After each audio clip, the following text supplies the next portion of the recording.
Bueno, Diana, gracias por venir. Pablo, gracias por venir. Un placer. Muy gentiles. ¿Dónde estamos políticamente, Pablo?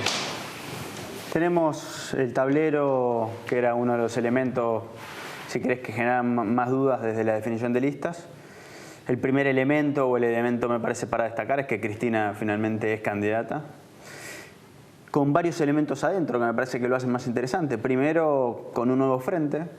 Digo esto en lo particular y en lo general. Digo, fíjate lo que le estamos pidiendo al electorado, que decida sobre frentes electorales que cambian casi elección a elección, ¿no? Digo, son casi como maquetas de impresoras 3D, ¿no? Que se hacen y se deshacen. Y que eso implica una fragilidad del sistema en general. Pero digo, sobre el elemento Cristina, yo creo que el factor central es qué Cristina vamos a tener, ¿no? Digo, la Cristina del acto o la Cristina que tiene las declaraciones de su primera candidata a diputada. Entonces, digo, ahí hay que ver, Vallejo, hay que ver qué kirchnerismo tenés, ¿no? El más duro o el que permite, sin romper identidad, ser un poquito más flexible. El segundo elemento o el otro polo con claridad tiene que ver con Cambiemos, y ahí las figuras más allá de los candidatos tienen que ver con la gobernadora. Me parece que el desafío de los que tienen adherentes es equivocarse poco, acertar pero equivocarse poco, y el desafío de los que tienen esencialmente tanto Sergio Massa, Margarita Stolbizer, Randazzo, Pino y la izquierda es intentar interpelar a aquellos más frustrados sobre alguno de estos polos o tal vez sobre los dos polos y sostener voto de agosto-octubre. Digo, el elemento de agosto-octubre es central. Creo sin lugar a dudas que para entender octubre hay que esperar agosto y que ese día de la noche muchos votantes van a volver a decidir. No ves una elección definida ni mucho menos. No, ni mucho menos. Yo te diría que es una elección que empezó para la política pero no para la sociedad. Y eso hace que no sea una elección definida. Y Cristina es el centro de la escena en la provincia. Cristina ordena y desordena a todos. Mirá, guste o no guste, por el bien o por el mal. Mirá, vos cuando entras a una campaña vos tenés tu posicionamiento absoluto. Pero hay una condición de posicionamiento relativo en ese posicionamiento absoluto. La manera que tiene con más contundencia de explicarse, en parte, el actual gobierno es con relación a Cristina. Y lo mismo le va a pasar a los otros terceros actores, por lo que indudablemente Cristina es la que ordena la elección. ¿Y la economía, Diana, dónde está? Y la economía está lentísimamente mejorando. Lo de lentísimamente no es solamente un poco de optimismo, ya hay bastantes indicadores que así lo muestran. Venimos de 5 o 6 años, según cómo se miden, de una notable recesión. Recesión que no se notaba tanto porque, digamos, no había más producción, pero había un flujo de fondos que te permitía mantener lo que tenías antes. O sea, plata había, aunque valía menos, pero vos la tenías. Plata había, aunque sí, pero digamos lo que teníamos era una situación fiscal absolutamente desordenada. Lo que está ocurriendo ahora es un cambio de precios relativos, o sea, tenemos que pagar un poquito más la luz, un poquito más el gas, un poquito más el agua, y entonces te alcanza menos para zapatillas o para ir al cine o para comprar una mochila a tus chicos. O sea, ese cambio de precios relativos recién empieza.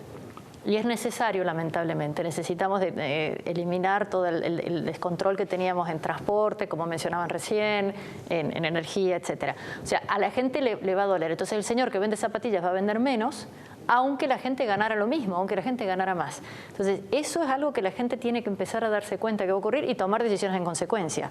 Aferrarse a lo que siempre tuvo, lamentablemente ya no puede ser. Yo no digo que lo de ahora sea mejor o peor que lo de antes. Digo que no podemos volver a lo de antes porque no alcanza. Entonces es el cuento de la manta corta y bueno, tenés que decidir si te tapas la cabeza o los pies. Y en ese contexto el dólar tiene un retraso, como muchos sectores dicen. Mira, es bastante entretenido el tema porque, digamos, durante un año hemos estado hablando de lo atrasado que está el dólar, ahora sube un poco, estamos todos desesperados porque sube.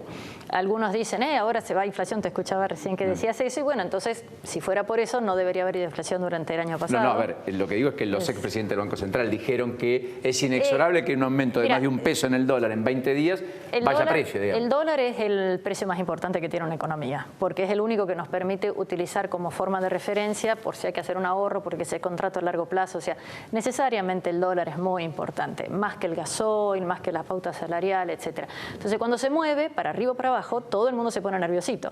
Cuando es muy bajo, la verdad que se te complica extraordinariamente exportar. Cuando es muy alto, los precios se resienten, la capacidad adquisitiva va a cero. Y lo importante no es si el dólar sube o baja, que obviamente nos asusta a todos. El asunto es por qué. Y si no, hasta que no entendamos los argentinos por qué sube el dólar, iba a seguir subiendo. Y el tema es que, perdón, una cosa importante, el dólar nunca se movió de a poquito, de a poquito, de a poquito, sino que pega saltitos. Y cada vez que pega un saltito, nos pegamos un susto grande. Hasta hace 2 semanas todo el mundo hablaba del carry trade, que se les regalaba el dinero a los que invertían en pesos y no en dólares. Ahora claramente perdieron todo lo que habían invertido en el año. Entonces algunos se alegran de que otro pierde. Y el punto es, no vamos a la cuestión de fondo. ¿Por qué se mueve el dólar? ¿Por qué tenemos déficit? El dólar es un síntoma, no una causa, digamos, ¿está bien? Absolutamente. ¿Y es un síntoma de qué entonces? La causa es que tenemos un déficit que tiene que ser financiado de alguna manera. Esa alguna manera, porque se gasta más de lo que ingresa en impuestos, más impuestos no se pueden cobrar, nadie quiere bajar el gasto, mágicamente alguien tiene que financiar el gasto, entonces nos endeudamos. Antes teníamos emisión, con lo cual eso instantáneamente va a inflación. Ahora tenemos endeudamiento, con lo cual mañana vas a estar peor porque tenés que pagar los intereses, tenés que empezar a devolver, y encima esos dólares cuando llegan a Argentina también significa que el Banco Central tiene que emitir. Entonces, al final siempre terminás en una situación de barril sin fondo, en donde el gasto es imposible pararlo y en donde el dólar es el reflejo de todo eso. Entonces, hasta que los argentinos no entendamos que no podemos tener este nivel de gasto, me atrevo a asegurar que mis tataranietos van a seguir viendo y hablando de estas cosas, de que el dólar sube. Bueno, puede ser la discusión en Argentina siempre, ¿cómo paramos la inflación o cuánto tiene que valer el dólar? Son las dos discusiones económicas, ¿no? Porque no hablamos del gasto. Porque no hablamos del gasto. Diana, pero el gobierno hoy, ¿por dónde crees que puede ajustar el gasto? Mira, tenés tanta proporción del gasto en lo que son jubilaciones y subsidios sociales. Sí, pero mira, eso es un porcentaje muy grande. 1/3 del gasto son jubilaciones. Jubilaciones, pensiones, ANSES en general, ¿no? Fíjate cómo reacciona la sociedad cuando nos enteramos que hay 13.000 viudas de más de 120 años. Y la gente, no se le puede quitar. Bueno, eso es evidentemente un fraude. ¿Cómo reacciona la sociedad donde hay un pueblo en donde hay más subsidios por discapacidad que habitantes? Entonces, el tema no es bajarle a los jubilados, es saquemos todas las mentiritas. Y hay muchas. Y se puede depurar bastante. Y aparentemente cada día aparece una nueva. Entonces, por lo menos saquemos las mentiritas. Después, con pericia y con gestión, no con impericia. Bueno, la comunicación del gobierno es problema, ustedes son los que saben de esto, o sea, ojalá lo hagan bien. Lo importante es que se dejen de pagar jubilaciones truchas a gente que ni siquiera estuvo en Argentina jamás, no digamos que ahora no está. O sea, ese tipo de cosas está, pero perdón, menciono jubilaciones porque es el tema más emotivo para todos nosotros, es 1/3 del gasto aproximadamente. Tenés todo lo que es también la gestión que se hace en muchísimas otras cosas. Bueno, mencionábamos a la directora nacional de bicicleta, la de movilidad peatonal, etcétera, todo ese tipo de cosas. Los municipios que arreglan fachadas de edificios en vez de que cada uno se arregle la suya. Hay un montón de cosas que se podría ir. Eso lo está haciendo Rodríguez Larreta acá en la ciudad. Sí, no es el único. En Córdoba, yo soy de Córdoba también. O sea, está bien, queda más bonito, pero eso hay que pagarlo. Entonces, claro que es precioso tener las ciudades asfaltadas en oro, pero hay que pagarlo. Y si no tenés el dinero para pagarlo, una de dos, o subís más los impuestos, que yo creo que ya es inviable, o te endeudás. ¿Y la impresión en términos electorales es que la economía define la elección, como siempre decimos? ¿O tal vez está un poco más prescindente este electorado de eso? No, indudablemente la economía siempre es el factor central. Nosotros hablamos mucho, Paulino, de ese primer metro cuadrado, ¿no? Como el elemento central por el cual vos tomás decisiones. Y en ese primer metro cuadrado de los argentinos, indudablemente lo que más impera en términos de impacto es la economía. Ahora, los valores de aprobación de la economía te permiten ver que no va a ser ni un salvavidas ni un problema, pero claro que es el problema que está dando vueltas. Entonces lo que va a terminar sucediendo es que la mayoría de los argentinos van a votar o van a eligiéndose o elegir a quién puede hacer algo por mí, entendiendo quién puede hacer algo mejor por la economía en lo general y en lo particular. Digo un dato menor, por ejemplo, la obra pública, que es el factor que más está creciendo en términos de percepción pública de lo que está traccionando desde el gobierno. Y acá tenés una cosa muy interesante. Primero, la mirada de la polarización, o sea, ve más obra pública en su barrio los más macristas que los más kirchneristas. O hay una capacidad impresionante de pavimentarle solo la cuadra al que votó, o indudablemente hay más ganas de ver o menos ganas de ver. Correcto. Pero hay una cosa más interesante, que es que aquel kirchnerista o aquel macrista o aquel que es ninguna de las dos cosas, que tiene más o menos ganas de ver obra pública, cuando le preguntás, ¿esto te ayuda a vos, a alguno o a todos? La inmensa mayoría dice a todos. ¿Qué te quiero decir con esto? Que al final de cuentas el electorado empieza a mirar esas cosas. Y lo que va a mirar el día de la elección es quién puede hacer algo por mí. El que mejor responda a eso tiene la elección ganada. ¿Massa lo ves sobregirado? ¿Lo ves en una elección de tercios o corriendo de atrás? Más Stolbizer, el propio Randazzo, la izquierda, Pino, digamos. El problema de polarizar con las polarizaciones siempre es complicado. Y es complicado porque estás en una situación incómoda. Vos tenés que responder dos cosas en una campaña. ¿Por qué? O sea, el por qué y por qué vos. Bueno, ese me parece que es el desafío de la campaña que vos mencionaste. Vas a una campaña corta y eso es un problema para aquellos que no son gobierno o que no fueron gobierno. Porque necesitas mucho tiempo para decir muchas cosas. ¿Cómo se llama el genio? Francisco. Francisco se durmió, tranquilo.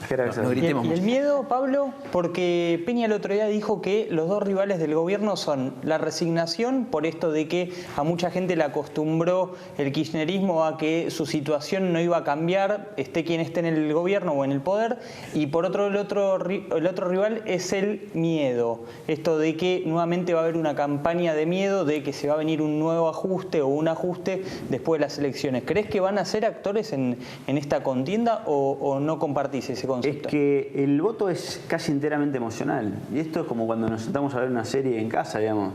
Y el miedo, la ira, el amor, el desamor es uno de los factores que más te movilizan. Y entonces estará el miedo al mayor ajuste, pero también estará el miedo a las cosas que no te gustaron del kirchnerismo, si hubo cosas que no te gustaron del kirchnerismo. Mirá, cuando vos vas a votar, casi sin importar dónde y casi sin importar en qué elección, votás por un montón de cosas, pero entre otras por el factor cambio-continuidad. Pero hay un eje que está arriba de eso, que es el eje seguridad, pero no seguridad del robo, sino de la certeza. Entonces vos muchas veces vos querés cambiar, pero los actores que te pueden otorgar cambio no te dan certeza. Entonces sos un frustrado continuista. En esta elección vos tenés dos grandes polos que tienen adherentes, que no se están moviendo por lo racional. Digamos, el kirchnerista no necesita ni un oftalmólogo ni un otorrino para escuchar que hubo corrupción. Ya lo sabe y no le parece que es un tema. Entonces, el desafío es qué pasa con aquellos frustrados, que no son esos adherentes menos racionales. Esos frustrados van a votar, y van a votar por sí mismos. Y ese voto es el que hay que ir a buscar, y con mucho respeto hay que ir a buscar. Porque ese votante a la noche posiblemente no se sienta mejor que a la mañana. Ese es el desafío de la política. El desafío de la política es que esta elección empiece a que esos que se sientan frustrados sientan que ese voto que pusieron los va a ayudar un poquito más a vivir mejor, sea donde sea, estén donde estén. Y el último dato que digo de esto, hay una cosa muy interesante que nosotros venimos viendo y que se da muchísimo en los distritos más calientes en términos de seguridad, calientes en términos de problemas de servicios públicos. La mayoría quiere vivir donde vive, pero quiere vivir mejor. Entonces vos le decís, yo te ofrezco irte a vivir por allá, que allá y no, a mí me gustaría acá, que es donde yo me siento cómodo, en mi barrio, no sé cuánto. Hay una cuestión identitaria. La política, quien sea, Macri presidente hoy, Cristina antes, el que venga, lo que sea, los que empiecen a resolver eso quiebran la lógica política, cultural, histórica. Entonces ahí donde me parece que se tiene que parar la buena política. Sabes que estoy totalmente de acuerdo con lo que dices, porque además los argentinos llevamos 60 años mínimo que nos vienen diciendo que el gobierno te da. Entonces la gente lo que tiene una preocupación es quién me quita cosas o quién me puede dar algo. Necesitaríamos hacer realmente una reconversión de nuestra estructura mental, que nosotros estamos mejor si nosotros hacemos algo. Si cada uno de nosotros puede ganar más dinero porque tiene algo mejor, más original, más rápido, más barato que otro. Si cada uno de nosotros está pensando cómo puede ganar dinero ofreciendo algo que el otro quiera. Y no ver cómo evito que ese otro me quite, puede ser con impuestos, puede ser robándome, o cómo le quito yo algo a él que a mí me dé un subsidio. O cómo busco el atajo, me hago amigo de él. Exactamente. Y ese voy al cambiecito... Estado, golpeo la puerta, tengo un buen Totalmente. contacto, logro lo que otro no logra y entonces así triunfo. En Argentina hay 18 millones de personas, casi 19, que cobran todos los meses un cheque del Estado. Bajito, muy poquito, si es la asignación universal por hijo, un poco más grande si sos un jubilado de la Corte Suprema.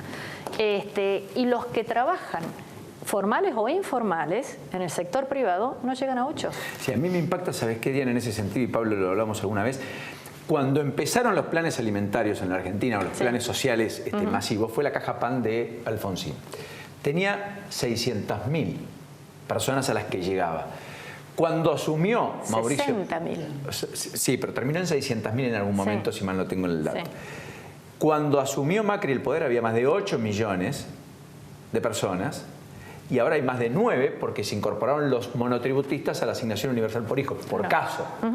Sin embargo, en los 80 teníamos una pobreza incipiente casi del 10%. Y hoy tenemos una pobreza estructural del 25/30. Pero eso es muy fácil de explicar. O sea, evidentemente no nos va demasiado bien dando No, pero lo poco que tenemos para distribuir y ni siquiera con dar eso el problema resolviendo no es que la le pobreza. das, el problema no es que le das, menos mal que le podés dar algo. El problema es que para darle algo a ese señor que es humilde, que no tiene trabajo, que lo necesita, se lo tenés que quitar a otro. Entonces, como el otro se lo quitaste con impuestos o con falta de oportunidades, etcétera, apenas le alcanza para sí mismo, difícil es que contrate más gente, difícil es que pueda introducir, no, olvídate de adelanto tecnológico, simplemente que diga tengo más ganas de hacer más cosas. No le alcanza para sí mismo, mucho menos para dar.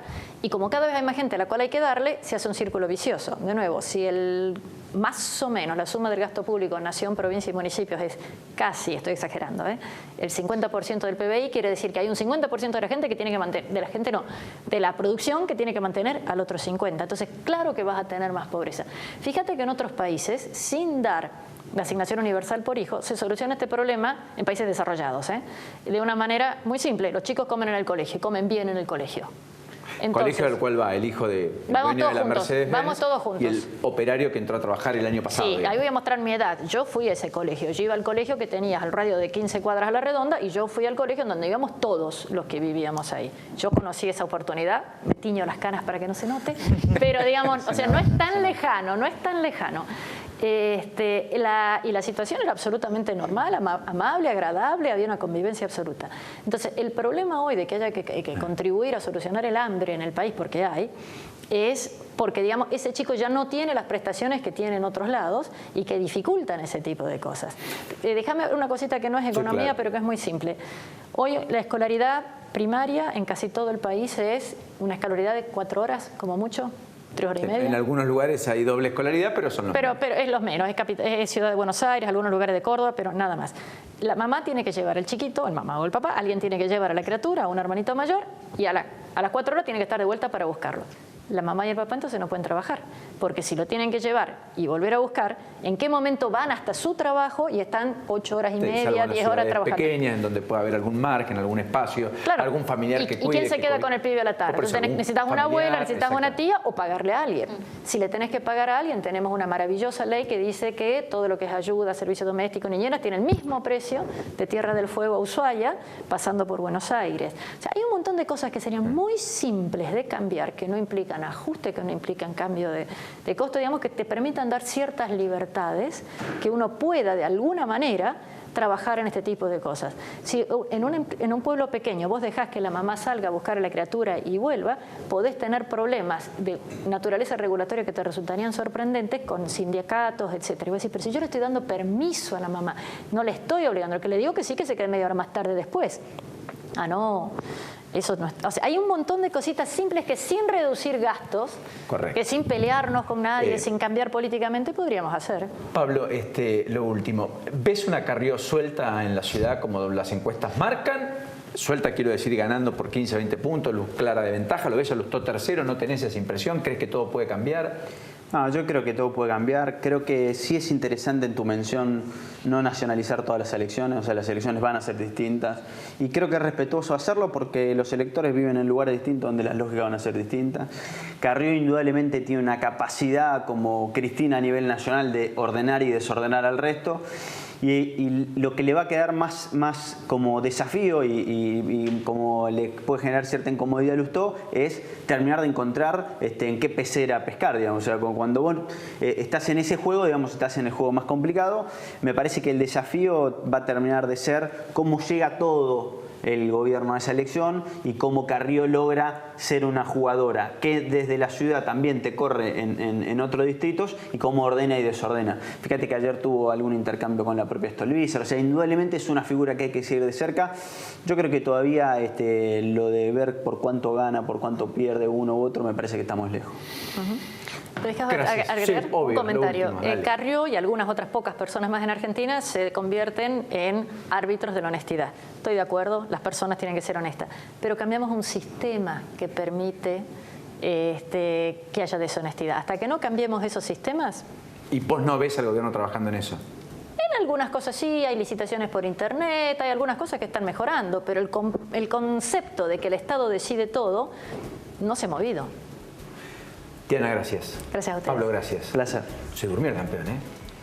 Le acompañó, se lo bancó, dijo no voy a hacer ruido. Si no voy a hacer ruido, qué mejor que dormir. Se quejaba Está siempre que no knockout. lo saludaba. Está knockout. Por eso lo traje. Está knockout. Es un genio. Gracias. Un placer. Corazón. Gracias, Diana. Hasta la próxima.